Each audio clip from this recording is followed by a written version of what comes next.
ഇറാനും അമേരിക്കയും ഇസ്രായേലും തമ്മിലുള്ള സൈനിക സംഘർഷം രൂക്ഷമാകുന്ന സാഹചര്യത്തിൽ ലോകം ഉറ്റുനോക്കുന്ന പേരാണ് ആയത്തുള്ള അലി ഖമേനി. ടെഹ്റാനിൽ ഖമേനിയുടെ ഓഫീസുകൾക്കും വസതിക്കും സമീപം അമേരിക്കയും ഇസ്രായേലും മിസൈൽ ആക്രമണങ്ങൾ നടത്തിയിരിക്കുകയാണ്. ഒടുവിൽ ഖമേനി കൊല്ലപ്പെട്ടു. ഖമേനി മാത്രമല്ല, ഖമേനിയുടെ മകളും കൊച്ചുമകളും കൊല്ലപ്പെട്ടു.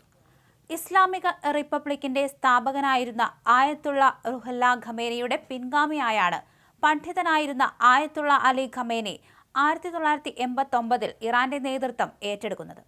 പിന്നീട് ഇങ്ങോട്ട് ഇറാൻ സർക്കാരും സൈന്യവും കോടതിയുമെല്ലാം ആത്മീയ നേതാവായ അലി ഖമേനിയിലേക്ക് ചുരുങ്ങി. തനിക്ക് കീഴിൽ ഇസ്ലാമിക് റവല്യൂഷണറി ഗാർഡ് കോർ എന്ന സൈന്യത്തെയും കെട്ടിപ്പടുത്തു. ഇറാന്റെ ആണവ പദ്ധതികൾക്ക് പുതിയ വഴിത്തിരിവുണ്ടാക്കിയതും ഖമേനിയാണ്. തീവ്ര ഇസ്ലാമിക നിലപാടുകളാണ് എക്കാലവും ഖമേനി സ്വീകരിച്ചത്. കടുത്ത പാശ്ചാത്യ വിരുദ്ധനായിരുന്ന ഖമേനി അമേരിക്കയുടെ മരണം, ഇസ്രായേലിന്റെ മരണം എന്ന മുദ്രാവാക്യം ഇറാൻ സൈന്യത്തിന്റെ ആപ്തവാക്യമാക്കി മാറ്റി.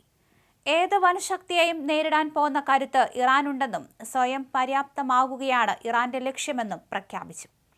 എന്തായാലും ഇസ്രായേലും അമേരിക്കയും ചേർന്ന് ഇറാനിൽ നടത്തിയ അതിശക്തമായ സംയുക്ത സൈനിക ആക്രമണത്തിൽ ഇറാന്റെ പരമോന്നത നേതാവ് ആയത്തുള്ള അലി ഖമേനി കൊല്ലപ്പെട്ടതായി ഒടുവിൽ അമേരിക്കൻ പ്രസിഡന്റ് ഔദ്യോഗികമായി പ്രഖ്യാപിക്കുകയായിരുന്നു. അദ്ദേഹത്തെ ചരിത്രത്തിലെ ഏറ്റവും തിന്മ നിറഞ്ഞവരിൽ ഒരാൾ എന്ന് വിശേഷിപ്പിച്ച പ്രസിഡന്റ് ഈ സംഭവം ഇറാനിലെ ജനങ്ങൾക്ക് തങ്ങളുടെ രാജ്യം തിരിച്ചുപിടിക്കാനുള്ള ഏറ്റവും വലിയ അവസരമാണെന്ന് പ്രഖ്യാപിച്ചു. ഇസ്രായേൽ പ്രധാനമന്ത്രിയും ഖമേനി ഇനിയില്ല എന്ന് സൂചിപ്പിക്കുന്ന രീതിയിൽ പ്രതികരിച്ചതോടെ ഇറാനിലെ അധികാര കേന്ദ്രങ്ങളിൽ വലിയ അനിശ്ചിതത്വം ഉടലെടുത്തിരിക്കുകയാണ്.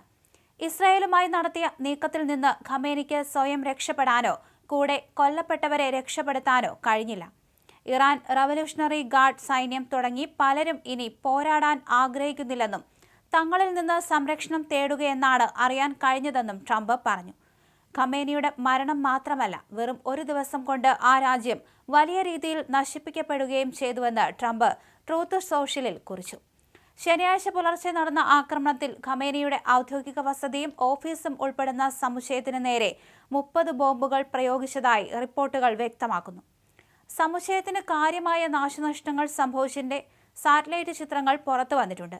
ഖമേനി ഒരു ഭൂഗർഭ ബങ്കറിലായിരുന്നുവെന്നും എന്നാൽ ആക്രമണത്തെ അതിജീവിക്കാൻ കഴിഞ്ഞിട്ടുണ്ടാകില്ലെന്നുമാണ് ഇസ്രായേൽ മാധ്യമങ്ങൾ റിപ്പോർട്ട് ചെയ്തിരുന്നത്. ഒടുവിൽ ആ സ്ഥിരീകരണമായിരിക്കുന്നു. ഇറാന്റെ പരമോന്നത നേതാവ് കൊല്ലപ്പെട്ടിരിക്കുന്നു. 40 ദിവസം ഇവിടെ ദുഃഖാചരണം ഏർപ്പെടുത്തിയിരിക്കുന്നുണ്ട്.